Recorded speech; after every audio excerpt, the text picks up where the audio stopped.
Welcome to Thompson's Paradise Planning. My name is Carol Thompson. I would like to thank you in advance for sharing your time with me today. We will all transition to paradise one day. Here at Thompson's Paradise Planning, we will assist you in all of your pre-planning needs in advance. Our video will answer all of your questions and will solve the need for family members being reduced to standing on street corners with signs asking for donations or setting up a GoFundMe page. I am the answer by simply allowing Thompson's Paradise Planning to reserve your passport plans for paradise. It is truly our pleasure to be of service to you. You plan ahead for vacation, retirement, holidays, even dinner. Taking the time to think about what's ahead makes life simpler and allows you to do things your way. So why shouldn't the celebration of your life be the same? Planning ahead for the day you're gone gives you time to personalize your funeral arrangements to reflect the events in your life that meant the most to you.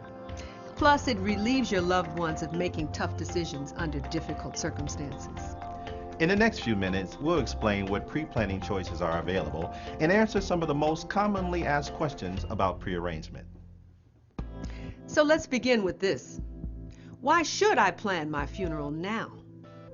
Rarely can you predict when your life will end. Your surviving loved ones will be left to cope with the grief of losing your companionship. But they'll also have a lot of tough decisions to make in a very short period of time. And they'll most likely agonize over what you would have wanted. Pre-planning allows you the opportunity to make those decisions ahead of time, limiting the stress on your loved ones. They'll be able to cherish the past and not dwell in the present. It gives them greater opportunity to celebrate the life you've lived. Pre-planning also has financial benefits. Many pre-planning programs or policies allow you to set aside funds for future use. As with all service and product costs, funeral prices inflate over time. The sooner you plan, the less it will cost down the road. It also gives you peace of mind in knowing that your loved ones won't endure the burden of paying the expenses of your funeral. Another commonly asked question is, what exactly does a funeral include? A funeral is more than just a service. Some of the related events that can accompany a service are a visitation or wake, a procession after the formal service, and a ritual for the disposition of remains. By pre-planning, you can make choices about the funeral arrangements to shape a parting message that reflects who you are. And those close to you will appreciate the opportunity to pay tribute to you and celebrate your life. A funeral can also involve a gathering after the ceremony, and sometimes a memorial service later in another location. There are a lot of decisions to make. Imagine how much easier the choices will be for you to make now, rather than your grieving loved ones having to make them after you're gone. Once you've decided pre-planning makes sense, the next question is, where do I begin? Pre-planning takes some serious thought and preparation. If you've chosen to pre-plan, it's clear you value your loved one's feelings. So what would they think of your choice? While each situation is different, we suggest an honest and open discussion with your loved ones. Most adults will understand your effort as a means to relieve their future financial and emotional burdens. Once you've made the decision to pre-plan and have chosen a funeral director, it's time to have your pre-planning conference. The first thing you'll want to cover is services. Where? A house of worship, a funeral home, a family home, or other. When? Taking into consideration religious doctrine and travel time for family and friends. You will also have to set hours for a visitation or wake. Who? Who will be asked to conduct or take part in your service?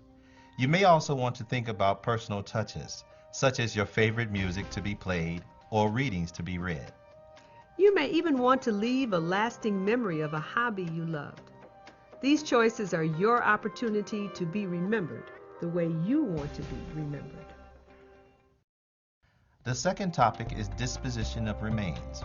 This is often difficult for many people to discuss, but is very important. Among the things to consider are cremation, burial, entombment in a mausoleum, and public or private viewing. Your funeral director will guide you through the many choices. The third topic is merchandise. This includes caskets, vaults, liners, and cremation urns. Your funeral director can even provide burial clothes if you choose. The fourth topic that should be discussed is the issue of notices. You'll need to discuss information to be included in your obituary notice. Also, consider if you wish flowers to be sent to your funeral or if you'd like a memorial to be established. The fifth and final topic is pre-funding. Things you should consider when reviewing how to pre-fund are your personal current and future financial situation and the various pre-financing options available to you. An option that many people choose is purchasing an insurance policy. If you do decide to pre-plan your funeral arrangements, remember these questions. Ask about your options to change the plan in the future in case you move to a new location, or if you change your mind about certain details. And make sure you understand all the costs involved. Pre-planning makes a lot of sense to be remembered the way you want to be remembered. And a chance for your loved ones to truly celebrate your life.